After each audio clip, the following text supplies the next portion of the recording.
तो भैया one dimension की कहानी हो चुकी है ख़त्म और आज से हमें शुरू करनी है एक नई कहानी जिसका नाम है टू डायमेंशन। वन डायमेंशन में क्या हो रहा था कि पार्टिकल एक एक्सिस के अलॉन्ग मूव कर रहा था, जैसे एक्स पे मूव कर रहा था या फिर वाई पे मूव कर रहा था, तो इसे हम बोल रहे थे वन डायमेंशन।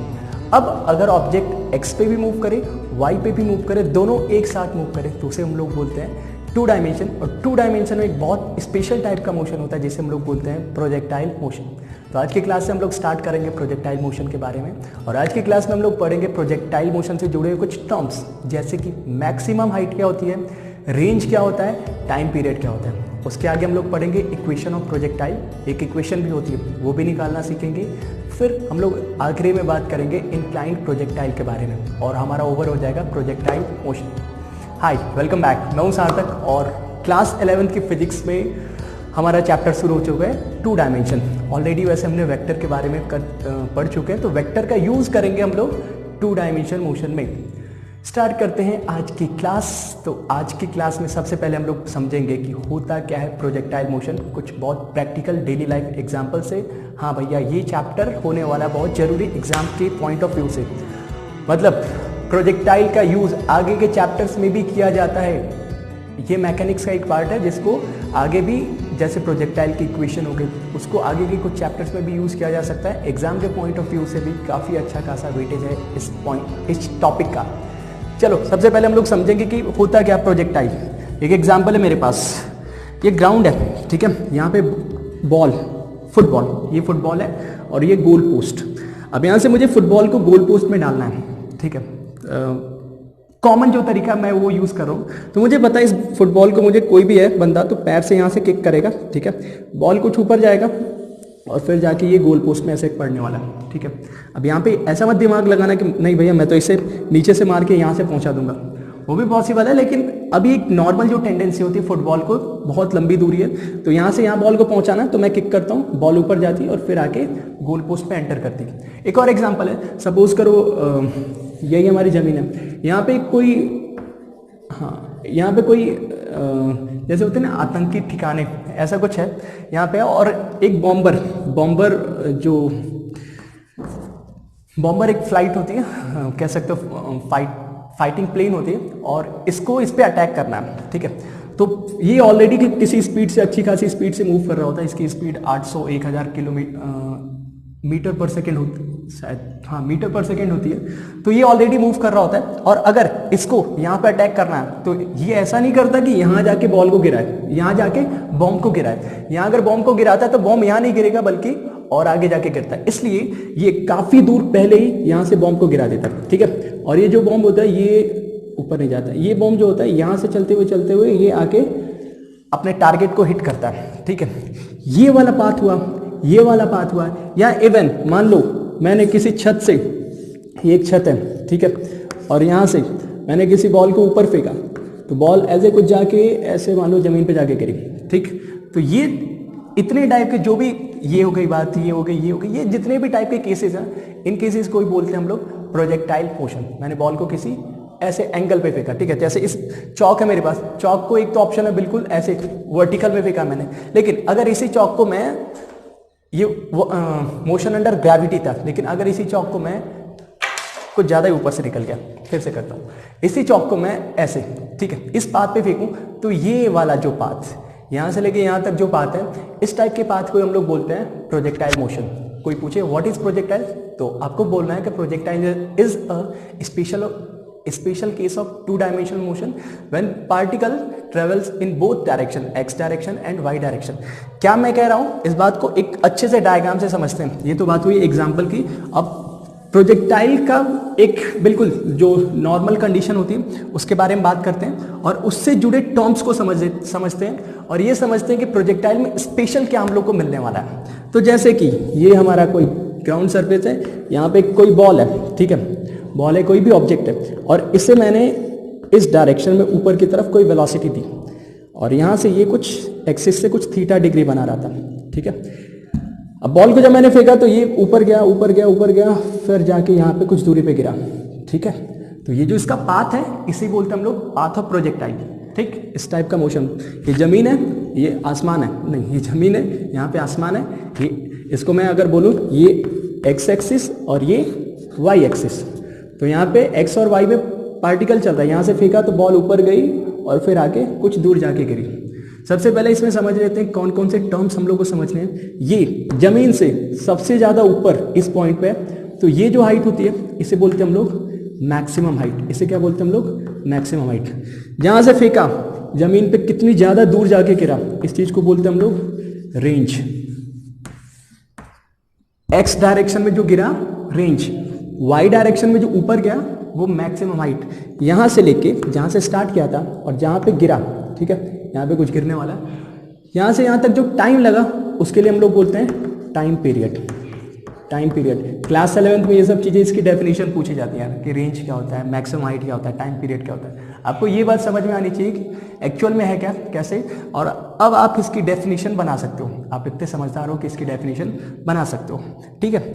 अब इस पर थोड़ी और एनालिसिस कर दें कि ऐसा मोशन क्यों होता है और इसमें और पिछले टाइप के जो हमने चीज़ें पढ़ी उसमें डिफरेंस क्या होता है। एक बात बहुत अच्छे से फिर से बता दूँ, अगर आपने इससे पहले, इस लेक्चर से पहले मोशन अंडर ग्रेविटी वाला लेक्चर, जो कि शायद 7वां 8वां ऐसा कोई लेक्चर है, अगर वो देख रखा है ना, तो ये टॉपिक बहुत अच्छे से आपको समझ में आएगा, क्योंकि ये सब टर्म मैक्सिमम हाइट और टाइम पीरियड वाली चीज़ें तो वहाँ भी यूज़ कर चुके हैं। नहीं देखा तो प्लीज़ एक बार जाके देख लेना, फिर इस चीज़ को समझना और अच्छे से ये चीज़ क्लियर हो जाएंगे आपको, ठीक। तो ये जो होता है इसे हम लोग बोलते हैं एंगल ऑफ प्रोजेक्शन। थीटा क्या है? एंगल ऑफ प्रोजेक्शन, मतलब किस एंगल पे बॉल को प्रोजेक्ट किया गया, ठीक। यहाँ पे एक्स है, यहाँ पे वाई। थोड़ी इसमें वेलोसिटी के बारे में बात करना चाहता हूँ, ठीक है। थोड़ी सी वेलोसिटी का हम लोग सब कुछ बात करेंगे। यहाँ पे एक तो डिस्प्लेसमेंट की बात होगी, वेलोसिटी की बात होगी, फिर एक्सेलरेशन की बात होगी। जैसे मैं बात करूँ कि वाई डायरेक्शन में डिस्प्लेसमेंट, जैसे ये वाई है, ये एक्स है, तो वाई में पहले क्या हुआ? डिस्प्लेसमेंट की बात कर रहा हूँ, डिस्प्लेसमेंट। तो वाई में पहले डिस्प्लेसमेंट, यहाँ पे जीरो है ना, ओरिजिन है, यहाँ पे जीरो है, तो यहाँ से वाई में डिस्प्लेसमेंट बढ़ रहा था, फिर आके कम हो गया। मतलब यहाँ पे ऊपर वाई एक्सिस है, मैं पूछूं कि डिस्प्लेसमेंट क्या हुआ, तो पहले वाई में डिस्प्लेसमेंट बढ़ा, फिर कम हुआ और फाइनली जीरो हो गया। फाइनली वाई डायरेक्शन का डिस्प्लेसमेंट, यहाँ से यहाँ की बात नहीं कर रहा हूँ, वाई डायरेक्शन का डिस्प्लेसमेंट जीरो है, क्योंकि वाई डायरेक्शन में इसका यहाँ से लेके वहां तक कोई भी मोमेंट नहीं हुआ।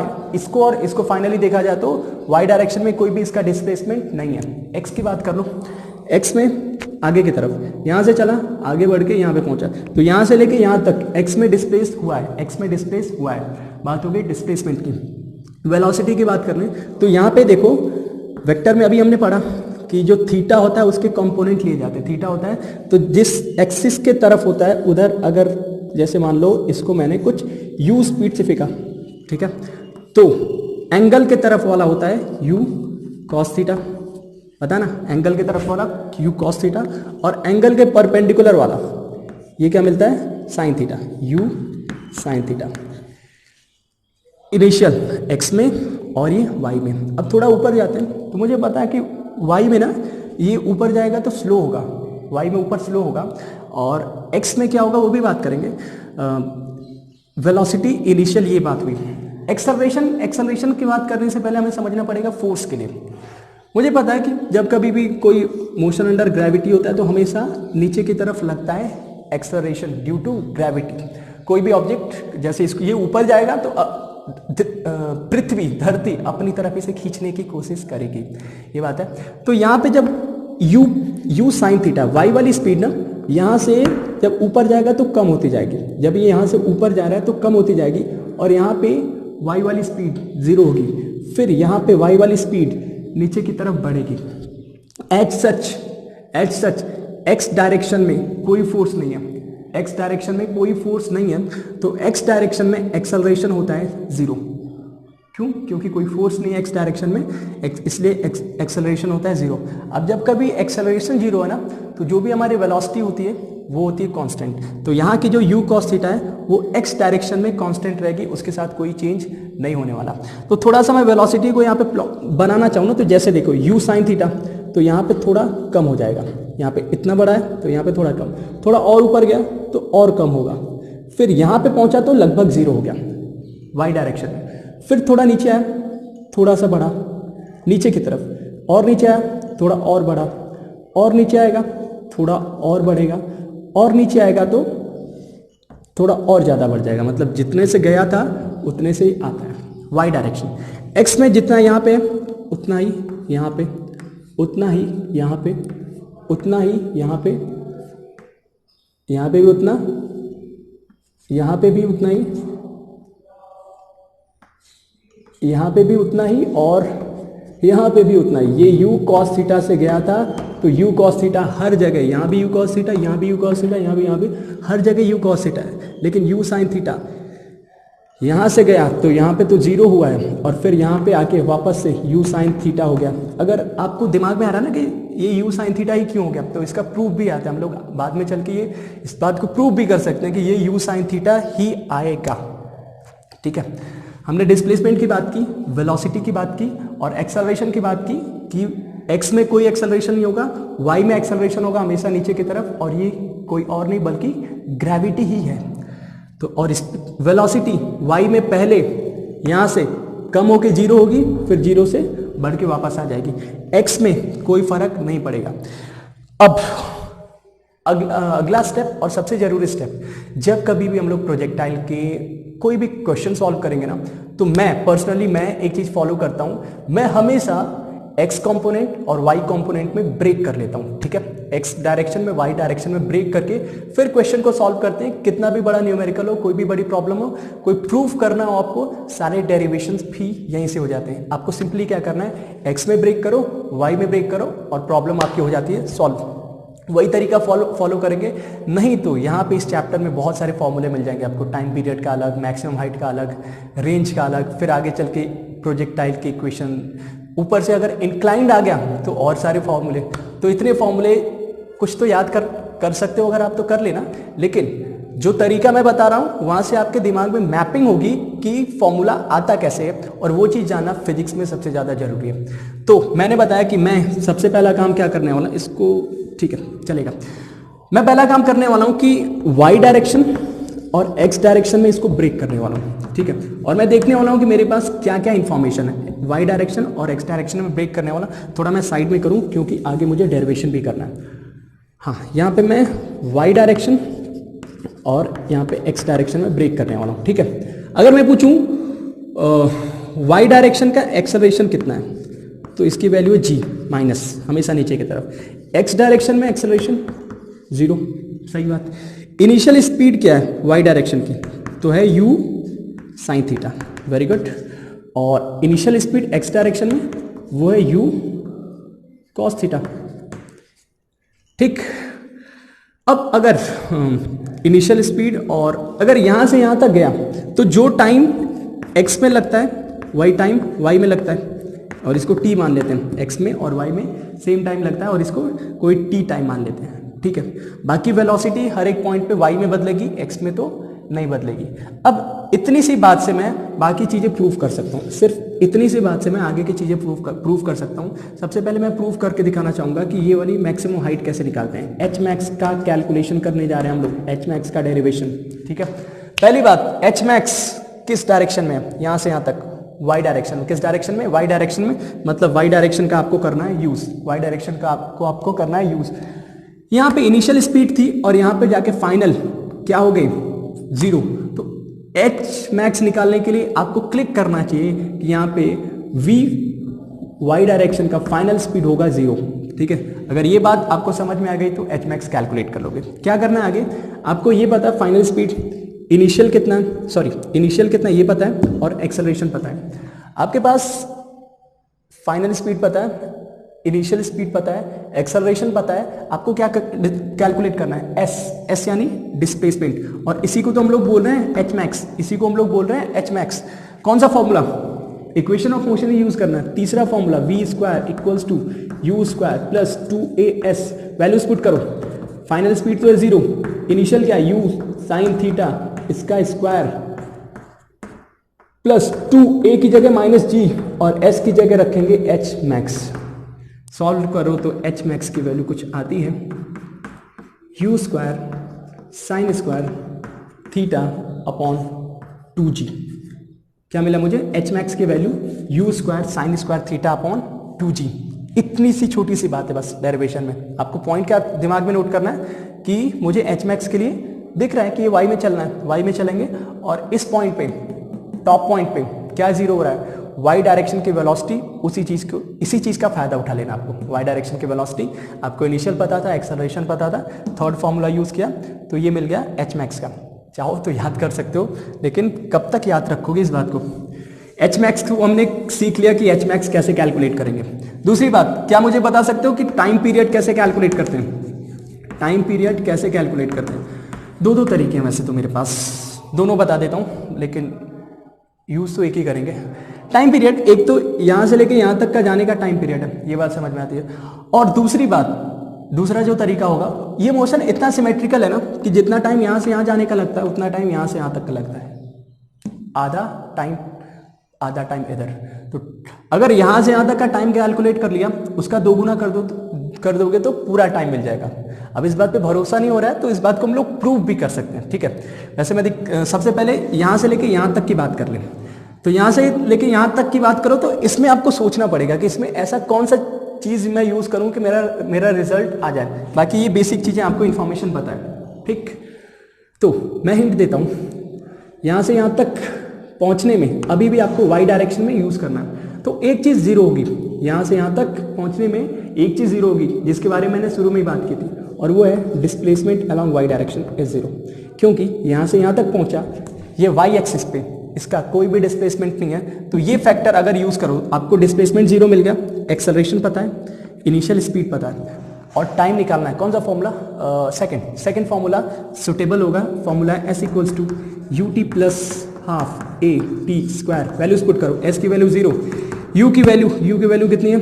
You sine theta into t half, a की जगह रखा मैंने जी, इसलिए हो गया माइनस, इंटू टी स्क्वायर। ध्यान से देखो, एक टी कॉमन आएगा, एक टी तो बाहर चला गया, उस टी की वैल्यू होगी 0। दूसरा जो टी है वो कुछ सॉल्व होने पे आता है, 2 मल्टीप्लाई हुआ 2u sine theta upon g. This is value for time period. एक बॉल को यहां से यहां तक जाने में जो टाइम लगता है वो लगता है 2u साइन थीटा अपॉन जी। मतलब अगर आपको इनिशियल स्पीड पता है, किस एंगल पे प्रोजेक्ट किया गया ये पता है, तो आप बता सकते हो कि बॉल कितनी देर बाद जाके गिरेगी, ठीक है। टाइम पीरियड ये तरीका। दूसरा तरीका जो मैं बात कर रहा था, इसको ध्यान रखना, कितना आ रहा है? 2u sine theta upon g. यहां से लेके यहां तक का 2u आ रहा है, तो मैं पूछूं यहां से यहां तक कितना आना चाहिए? u साइन थीटा अपॉन जी, इसका आधा। ये 2u साइन थीटा अपॉन जी है, तो आधा कितना हुआ? u साइन थीटा अपॉन जी। देखते हैं सच में आता है क्या। हाँ, दूसरे तरीके से इसी चीज को प्रूव करते हैं। मैं सिर्फ यहां से लेके यहां तक की बात कर रहा हूं। तो अभी बात क्या कि यहाँ पे क्या स्पेशल बात होती है, यहाँ पे क्या स्पेशल बात होती है? यहाँ पे स्पेशल बात होती है कि वेलोसिटी वाई डायरेक्शन की फाइनल वाली 0 होती है ना। टाइम निकाल सकते हैं, इनिशियल स्पीड पता है, एक्सेलरेशन पता है, फाइनल स्पीड पता है। तो पहला फॉर्मूला यूज करो ना, v equals to u plus a t, final 0, initial u sine theta, acceleration minus g और इंटू टी। देखो बहुत आसानी से टाइम की वैल्यू आ रही है u sine theta upon g. कितना? u sine theta upon g. यहां से यहां तक का भी आएगा u sine theta upon g. तो टाइम पीरियड का फॉर्मूला, ये तो आधा time period, total time period का formula 2u sine theta upon g. तो हमने सीख लिया कि टाइम पीरियड कैसे निकालते हैं। उससे पहले सीखा था कि मैक्सिमम हाइट कैसे निकालते हैं। तीसरी चीज किसकी बात थी? रेंज। 3 चीजें यही हैं मेन अपनी, ठीक है। तीसरी चीज हमें इसके बारे में सीखना है, रेंज कैसे निकालते हैं भैया। रेंज के बारे में सबसे पहले देखो, आपको यहां से यहां तक की दूरी निकाली, यहां से यहां तक की। तो जो भी यहाँ पे काम हुआ है ना, जो भी मोशन के बारे में हुआ, वो एक्स डायरेक्शन में आपको दिमाग में अगर सेट करना है ना, तो मैक्सिमम हाइट या फिर टाइम पीरियड के लिए हम लोग वाई डायरेक्शन के टर्म्स चीजें यूज करते हैं, लेकिन रेंज के लिए हमें आना पड़ता है एक्स डायरेक्शन में, ठीक। एक्स डायरेक्शन में यहां से लेके यहां तक, एक्स डायरेक्शन की इनिशियल स्पीड आपको पता है क्या? हाँ पता है ना। एक्सेलरेशन पता है क्या? पता है। आपको एस एक्स पता करना है, एक्स डायरेक्शन की दूरी, उसी को तो बोल रहे हैं हम लोग रेंज। तो ये बात आपको पता करनी है। देखते हैं क्या हम इस चीज को सॉल्व कर पाएंगे। हाँ बिल्कुल सॉल्व कर पाएंगे। आपको कौन सा फॉर्मूला यूज करना चाहिए? पहला तो है नहीं, दूसरा या तीसरा। तो तीसरे फॉर्मूले में मुझे फाइनल स्पीड के बारे में बात होगी, जो यहाँ पे अभी कुछ इन्फॉर्मेशन नहीं है। दूसरा यूज कर सकते हैं, s equals to u t plus half a t square. आपको ए की वैल्यू पता है, ये तो 0 है। और टाइम कौन सा होगा? यहां से लेके यहां तक का टाइम अभी हमने निकाला ना, 2u साइन थीटा अपॉन जी, उसको यूज करना पड़ेगा, ठीक है। तो s अलॉन्ग x जो मुझे मिलने वाला है वो कुछ मिलने वाला है u, x के अलॉन्ग u कितना है? u cos theta, initial speed. t अभी कैलकुलेट किया था हमने, जिसकी वैल्यू आई थी 2u साइन थीटा अपॉन जी प्लस 0, क्योंकि एक्सेलरेशन 0 है तो आगे की पूरी कहानी हो गई 0। इसको थोड़ा सा सिंप्लीफाई करेंगे तो ये आ क्या रहा है, u एक यहाँ पे एक यहाँ पे, u स्क्वायर हो गया, 2 बाहर आ गया, तो ये कुछ आता है 2u square sine theta cos theta upon g.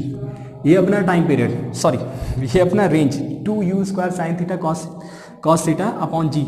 इसको और एक फॉर्मूला यूज होता है, ट्रिग्नोमेट्री का फॉर्मूला है, ये समझ लो आप। 2 साइन थीटा कॉस थीटा होता है साइन 2 थीटा। क्या बोला मैंने, लिख रहा हूं यहाँ पे। तो रेंज का फॉर्मूला आपको मिलता है कुछ, u स्क्वायर तो रहेगा ही, बाकी 2 sine theta into cos theta बन जाएगा sine 2 theta upon g, and this is formula for range. Range निकालने का फॉर्मूला, अगर रेंज आपको इनिशियल स्पीड दे रखी है, एंगल दे रखी है, तो आप डायरेक्टली रेंज निकाल लोगे। मान लो आपको दे रखा है कि एंगल ऑफ प्रोजेक्शन 30 डिग्री है, वेलोसिटी कुछ दे रखा है, तो यहाँ पे थीटा 30 डिग्री रखोगे तो 2 थीटा यानी 60 डिग्री होगा। तो साइन 60 की वैल्यू आप लोग निकालोगे तो फिर हमको जाके मिल जाएगा इसका आंसर।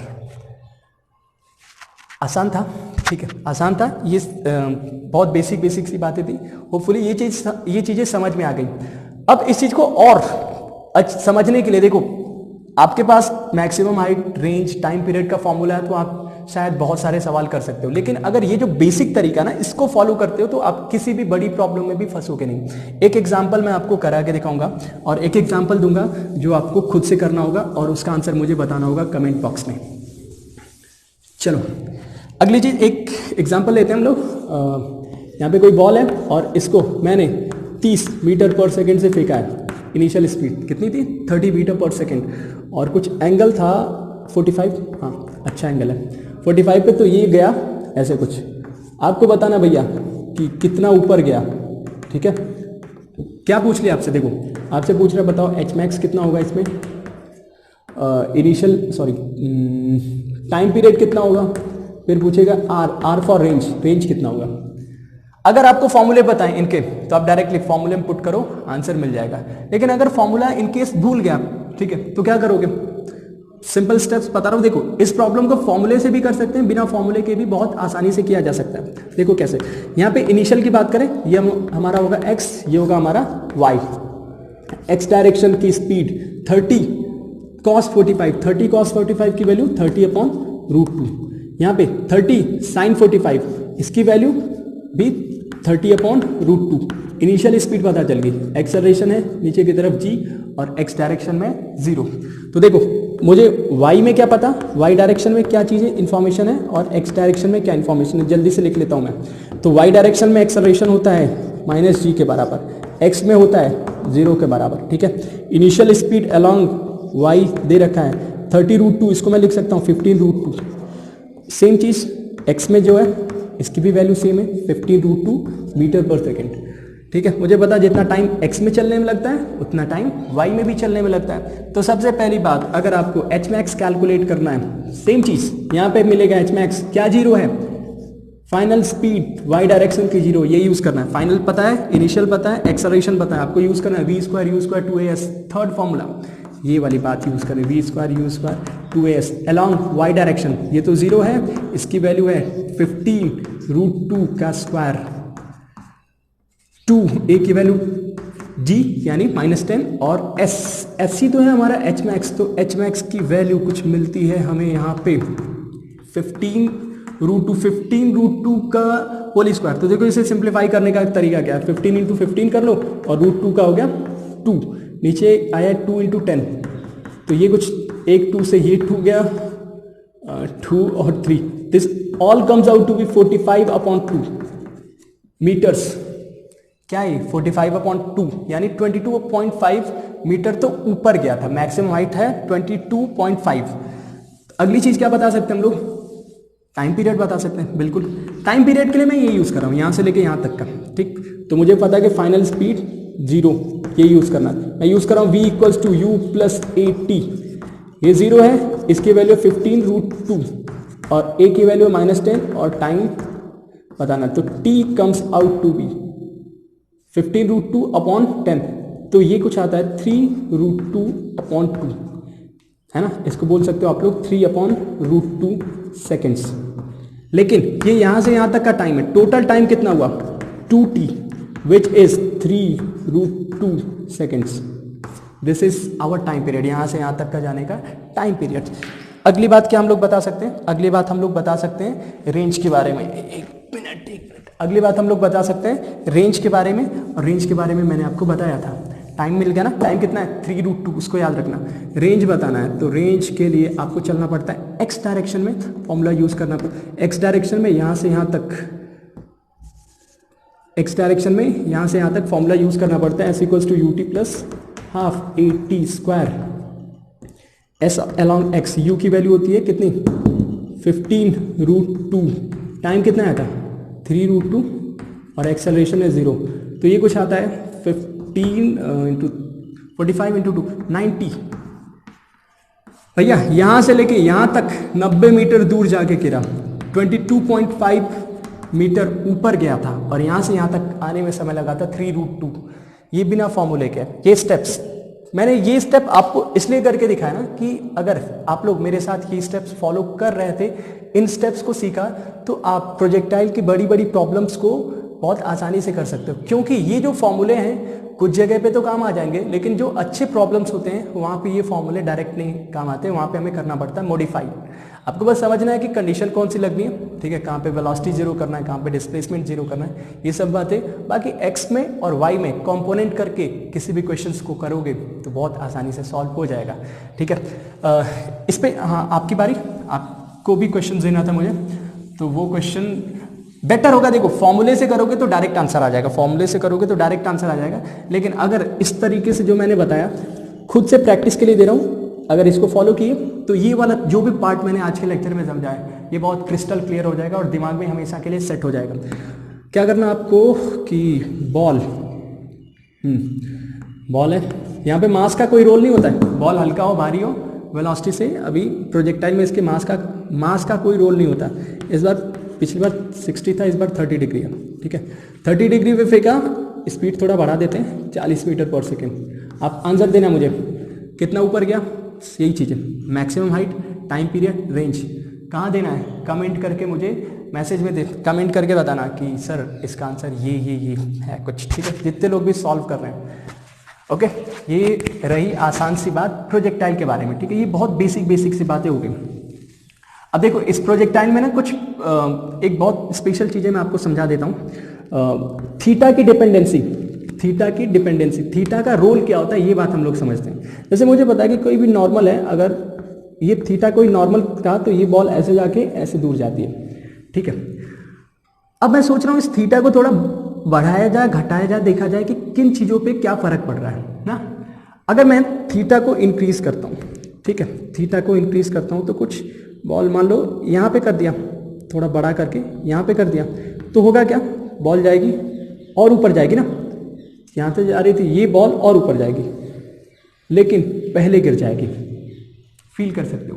बाकी आगे हम लोग इन सब चीज़ों का प्रूफ भी करेंगे। थीटा को इंक्रीज किया तो एच मैक्स क्या हुआ, यहाँ पे एच मैक्स यहाँ तक था, एच मैक्स यहाँ पहुँच गया, बढ़ गया। रेंज, ये वाली दूरी आर क्या हुआ, कम, आर क्या हुआ, आर पहले यहाँ तक था, अब आर क्या हो गया, कम हो गया, ठीक है। फिर इसके अलावा टाइम पीरियड पे कुछ कमेंट कर सकते हैं। टाइम पीरियड पे यहाँ से देख के शायद नहीं कमेंट कर पाओगे, लेकिन अगर ये फॉर्मूला है time period 2u sin theta upon g. अब मैंने क्या किया, यहाँ पे थीटा को इंक्रीज किया तो साइन की वैल्यू 0 पे 0 होती है, फिर आगे चल के 90 साइन 90 पे हो जाती है 1, मतलब साइन एंगल थीटा बढ़ाते जाते हैं तो साइन की वैल्यू भी बढ़ती जाती है। तो टाइम पीरियड भी जैसे हम लोग थीटा बढ़ाएंगे तो टाइम पीरियड भी बढ़ेगा। कैसे बढ़ेगा, इन चीज़ों को एक तो विजुलाइज कर सकते हो एच मैक्स को, ठीक है, दूसरा फॉर्मूले से देख सकते हो। फॉर्मूला एच मैक्स का कितना आता है, u square sine square theta upon 2g। तो u फिक्स है हमारा, u के साथ हम लोग चेंज नहीं कर रहे हैं, बस थीटा के साथ। तो यहाँ पे थीटा बढ़ा तो एच मैक्स बढ़ा। बाकी रेंज का कितना आया था, ये था कुछ u square sine 2 theta upon g, u square sine 2 theta upon g. अब यहाँ पे थोड़ा खेल हो जाता है, यहाँ पे डायरेक्टली जज करना मैंने तो बोल दिया ना कि आर भैया आप थीटा बढ़ाओगे तो कम होगा, लेकिन ये चीज़ डायरेक्टली अगर आपने बोली तो ये गलत भी हो सकती है। अब थीटा जैसे देखो यहाँ पे हम लोग थीटा बढ़ा रहे हैं, थीटा 0 से यहाँ तक बढ़ाएंगे 90 तक, यहाँ पे 0 है, यहाँ तक लाते लाते 90 होगा, लेकिन यहाँ पे कितना चेंज हो जाएगा, यहाँ पे चेंज हो जाएगा 0 से लेके 180 तक, 0 से लेके 180 तक। साइन की वैल्यू थोड़ा सा देखो, मैथ्स की चीजें बस समझने की कोशिश करना। साइन थीटा का ग्राफ ऐसे कुछ होता है, ठीक है। यहाँ पे होता है 0 डिग्री, यहाँ पे होता है 90 डिग्री, और यहाँ पे होता है 180 डिग्री, ठीक है। यहाँ पे 270 और यहाँ पे 360। क्या बना रहा हूँ, समझ में आ रहा है? तो देखो साइन जब 0 से 90 तक जाता है तो बढ़ता है, बढ़ के कहाँ तक पहुँचता है, 1 तक, फिर 90 से 180 तक आता है, फिर से 0 हो जाता है कम होके, फिर 180 से आगे जाता है तो नेगेटिव, फिर और नेगेटिव में आगे 360 पे फिर से 0 हो जाता है। तो आपको समझना है कि 0 से 90 तक बढ़ेगा साइन थीटा, 90 से 180 तक घटेगा, सिर्फ ये बात आपको समझना। तो इसमें पूरी कहानी में ये समझना है कि थीटा बढ़ने वाला। तो यहाँ पे जो डायरेक्टली जज कर दिया ना हमने कि आर बढ़ेगा ही, तो आर के साथ कंडीशन होगी कुछ ऐसी कि अगर थीटा आपका लाई करेगा 0 से लेके, थीटा की वैल्यू 0 से लेके 45 डिग्री तक है, 0 से लेके 45 डिग्री तक, तो डेफिनेटली आर बढ़ेगा, क्योंकि साइन की वैल्यू 0 से 90 तक, तो ये रेंज की वैल्यू 0 से 45 तक, ठीक है, ये बढ़ेगा। लेकिन अगर थीटा आपका 45 से लेके 90 तक हो, 45 से, तो आर की वैल्यू कम होगी। इन सब चीज़ों पे आगे बात और करेंगे। थोड़ा फर्स्ट टाइम सुनने में लग रहा होगा कि पता नहीं क्या चीज़ें चल रही हैं, लेकिन ये आपको अभी समझना है कि 0 से लेके 45 तक आर की वैल्यू थीटा बढ़ेगा तो आर रेंज कम होगा। इसको यहाँ से देखो ना, अगर जैसे एक तो ये कॉमन सा एग्जाम्पल मैंने देखा, अगर मेरा ऐसा कोई एग्जाम्पल हो कि बिल्कुल पास से फेंक रहे हैं हम लोग, पास से मतलब बिल्कुल कम एंगल पे, तो ये बॉल कुछ ऐसे जाके गिरेगी, है ना, ये बॉल कुछ ऐसे जाके गिरेगी। ये थीटा मान लो बहुत कम है, आप समझो कि 20 डिग्री के आसपास है। अगर मैंने थीटा 20 से लेके 30 या 40 कर दिया तो बॉल यहाँ पे आएगी। अब यहाँ पे फेंका तो ये यहाँ और दूर जाके गिरेगी, ठीक। तो ऐसा गारंटी नहीं है कि हर बार ये बॉल जैसे ये फेंका तो थीटा बढ़ाया तो पास आए, ठीक है। ये तभी होगा जब थीटा 0 से 45 के बीच में रहा तो रेंज बढ़ेगा, 45 से 90 डिग्री के बीच में रहा तो रेंज घटेगा। इस बात को आपको ध्यान रखनी है, ठीक है। थीटा के साथ, थीटा जब बढ़ाया मैंने तो थीटा को घटाया तो ये भी बता सकते हैं, जैसे एक ज़्यादा थीटा पे एक कम थीटा पे यहाँ पे फेंकेंगे तो ये बॉल कुछ यहाँ पे गिरेगी, ये बॉल कुछ यहाँ पे गिरेगी। तो यहाँ पे हम लोग जज करने के लिए फॉर्मूला देखेंगे, ठीक है। तो थीटा घटता है तो साइन थीटा घटता है, थीटा घटेगा तो एच मैक्स घटेगा, श्योर शॉर्ट। टाइम पीरियड में भी साइन थीटा पे पूरा डिपेंड कर रहा है, तो टाइम भी घटेगा, थीटा घटेगा तो टाइम भी घटेगा। रेंज के बारे में बात करनी है तो रेंज के बारे में फिर से यही कहानी आ जाएगी, ठीक है। रेंज के बारे में बात करनी है तो आपको रेंज के बारे में यही कहानी आपको बतानी पड़ेगी। एक छोटा सा क्वेश्चन है मेरा आपके लिए, शायद बहुत लोग सुने होंगे और आगे चल के इसको इतनी बार यूज़ करेंगे ना, इवन आगे के चैप्टर्स में भी यूज़ करेंगे। अगर मुझे इसको रेंज को मैक्सिमम करना है, रेंज को बहुत दूर फेंकना, मान लो किसी बॉल को मुझे फेंकना है, बहुत ज़्यादा दूर फेंकना है, बहुत ज़्यादा दूर मतलब रेंज ज़्यादा हो, सबसे मैक्सिमम हो, तो मुझे बॉल को किस एंगल पे फेंकना पड़ेगा? बहुत बच्चे वाला सवाल है, लेकिन प्लीज़ आप लोग इसका आंसर देना, ठीक है। अगले लेक्चर में इसका हम लोग प्रूफ करेंगे कि किस एंगल पे हमें मैक्सिमम रेंज मिलता है, ठीक। एंगल के बारे में थोड़ी बहुत चर्चा आगे की क्लास में होगी और अगली क्लास में हम लोग पढ़ेंगे इक्वेशन ऑफ प्रोजेक्टाइल कैसे निकालते हैं, और उसके अगली क्लास में पढ़ेंगे इंक्लाइन प्रोजेक्टाइल के बारे में, ठीक। होपफुली ये चीज़ें आपको समझ में आई। किसी पार्ट में अगर डाउट रह गया हो, कोई चीज़ बहुत जल्दी से हो गई हो, प्लीज़ आप लोग कमेंट करके बता देना कि सर ये वाली पार्ट में थोड़ा और, तो अगली क्लास में हम लोग उसको और भी डिस्कस कर सकते हैं। तब तक ध्यान रखो अपना, फिर मिलेंगे अगले लेक्चर में। Take care.